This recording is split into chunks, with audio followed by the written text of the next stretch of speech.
Hi friends, welcome to VividTech.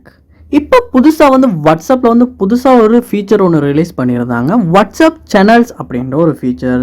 So நீங்கள் வந்து வாட்ஸ்அப்பை வந்து அப்டேட் பண்ணியிருப்பீங்களா இருந்துச்சுன்னா உங்களுக்கு இந்த ஃபீச்சர் வந்து ஷோ ஆகும். ஸோ அதாவது சேனல்ஸ் அப்படின்ற மாதிரியான ஃபீச்சர். ஸோ இந்த வாட்ஸ்அப் சேனல் ஃபீச்சர் வந்து உங்களுக்கு பிடிக்க மாட்டேங்குது. ஸோ இதை நீங்கள் ரிமூவ் பண்ணிவிட்டு பழையபடி இந்த சேனல்ஸ் இல்லாத வாட்ஸ்அப்பை நீங்கள் யூஸ் பண்ணணும் அப்படின்ற மாதிரி ஒரு விருப்பப்படுறீங்களா? ஸோ எப்படி இந்த வாட்ஸ்அப் சேனல்ஸ் அப்படின்றத வந்து ரிமூவ் பண்ணுறது நம்ம வாட்ஸ்அப்பில் அப்படின்றது தான் இந்த வீடியோவில் பார்க்க போகிறோம். ஸோ வாங்க வீடியோக்குள்ளே போகலாம். வீடியோவை கடைசி வரைக்கும் ஸ்கிப் பண்ணாமல் பாருங்கள். இது தான் நம்ம சேனலுக்கு ஃபஸ்ட் டைம் வந்திருப்பீங்களா இருந்துச்சுன்னா நான் தான் விக்னேஷ். மறக்காம நம்ம சேனலை சப்ஸ்கிரைப் பண்ணிவிட்டு அப்படியே பார்த்துட்டு பெல் ஐக்கனையும் கிளிக் பண்ணிடுங்க. இந்த ஸ்டெப்ஸை வந்து நீங்கள் ட்ரை பண்ணுறதுக்கு முன்னால் வந்து கண்டிப்பாக உங்களுடைய வாட்ஸ்அப்பை வந்து நீங்கள் உங்களுடைய இமெயிலுக்கு வந்து பேக்கப் பண்ணி வச்சுருங்க. ஏன்னா சம்டைம்ஸ் வந்து இந்த ஸ்டெப்ஸ் மூலமாக வந்து உங்களுடைய வாட்ஸ்அப் மெசேஜஸ் வந்து நீங்கள் பேக்கப் பண்ணாட்டி திரும்ப ரிகவர் பண்ணுறது கஷ்டமாகிடும். அதனால் பேக்கப் பண்ணிகிட்டே வந்து இந்த ஸ்டெப்ஸை ட்ரை பண்ணுங்கள்.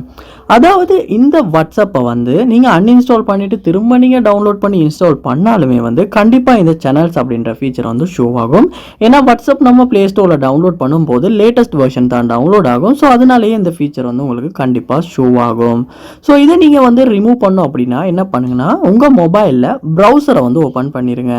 ஏதாவது ஒரு ப்ரௌசர் ஓப்பன் பண்ணிவிட்டு அதில் வந்து சர்ச் பார் இருக்கும். ஸோ அந்த சர்ச் பாரில் WhatsApp old version APK download அப்படின்றத சர்ச் பண்ணுங்கள். சர்ச் பண்ணிவிட்டு அதில் ஃபர்ஸ்ட்டாக வர அந்த வெப்சைட்டை வந்து கிளிக் பண்ணி உள்ளே போயிருங்க. போனதுக்கப்புறம் பார்ப்போமா இருந்துச்சுன்னா இங்கே வாட்ஸ்அப்பில் வெர்ஷன் வந்து காட்டும். ஸோ வெர்ஷன் அதாவது நம்ம ரிலீஸ் பண்ணியிருக்க, அதாவது நம்ம வாட்ஸ்அப்புக்கு ரிலீஸ் பண்ணியிருக்க அவங்க வந்து வெர்ஷன்ஸ் வந்து டேட் வைஸ் உங்களுக்கு இந்த இடத்துல ஷோ ஆகும். ஸோ இதில் வந்து உங்களுக்கு பிடிச்ச மாதிரி வாட்ஸ்அப் அதாவது லேட்டஸ்ட் வெர்ஷன் ஒன்றுமே அந்த சேனல்ஸ் வர்றதுக்கு முன்னால் ரிலீஸ் பண்ண அந்த வெர்ஷனை டவுன்லோட் பண்ணுங்கள். அதாவது இப்போ ஒரு மே மாதம் மாதிரியான ரிலீஸ் பண்ண வெர்ஷனை டவுன்லோட் பண்ணுவீங்களா இருந்துச்சுன்னா கண்டிப்பாக இந்த சேனல் அப்படின்ற ஃபீச்சர் வந்து உங்களுக்கு ஷோ ஆகாது. ஸோ அதுக்கப்புறமா இந்த ஏபிகே வந்து டவுன்லோட் பண்ணிவிட்டு நீங்கள் இன்ஸ்டால் பண்ணிவிட்டு உங்களுடைய வாட்ஸ்அப்பை வந்து க்ரியேட் பண்ணிவிட்டு அதுக்கப்புறமா யூஸ் பண்ணுவீங்களா இருந்துச்சுன்னா கண்டிப்பாக இந்த வாட்ஸ்அப் சேனல் அப்படின்ற ஃபீச்சர் வந்து உங்களுக்கு ஷோ ஆகாது. ஸோ அந்த சேனல் அப்படின்ற அந்த ஃபீச்சர் இல்லாமல் உங்களால் வாட்ஸ்அப்பை வந்து யூஸ் பண்ண முடியும். ஸோ இப்படி தான் வந்து நம்ம மொபைலில் வந்து வாட்ஸ்அப் சேனல் அப்படின்ற ஃபீச்சரை வந்து ரிமூவ் பண்ணுறது. ஸோ இந்த வீடியோ உங்களுக்கு ரொம்ப யூஸ்ஃபுல்லாக இருந்திருக்கும்னு நினைக்கிறேன். இது போல் நிறைய வீடியோ பார்க்கணுன்னா கண்டிப்பாக நம்ம சேனலை சப்ஸ்கிரைப் பண்ணுங்கள். அப்படியே பார்த்துள்ள பெல் ஐக்கனையும் கிளிக் பண்ணுங்கள். அதாவது வாட்ஸ்அப் சேனலில் வந்து ரிமூவ் பண்ண உங்கள் ஃப்ரெண்ட்ஸ் யாரும் சொல்லுவாங்களா இருந்துச்சுன்னா கண்டிப்பாக இந்த வீடியோவை அவங்களுக்கு ரெக்கமெண்ட் பண்ணுங்கள். கண்டிப்பாக யூஸ்ஃபுல்லாக இருக்கும். தேங்க்யூ.